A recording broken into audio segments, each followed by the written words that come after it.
হরে কৃষ্ণা, রাধে রাধে ভক্ত বন্ধুরা, আশা করি তোমরা সকলে খুব ভালো আছো। ভগবান শ্রীকৃষ্ণ সম্পর্কে অনেকে না জেনে অনেক মন্তব্য করেন, কিন্তু শাস্ত্র না জেনে ভগবান শ্রীকৃষ্ণ সম্পর্কে কোনো মন্তব্য করা উচিত নয়।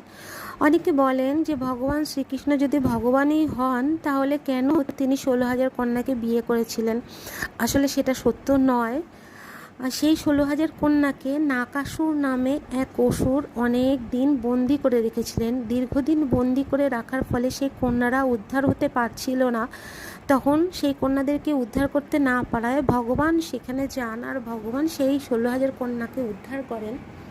সেই 16,000 কন্যা এতদিন যেহেতু বন্দি ছিল না অসুরের কাছে, তাই তাদের কি হবে এই ভেবে কন্যারা যখন ভগবানকে আবেদন করেন যে তাদের কি হবে, তখন সেই 16,000 কন্যাকে ভগবান বিয়ে করে তাদের যোগ্য সম্মান দিয়ে উদ্ধার করেন। আরে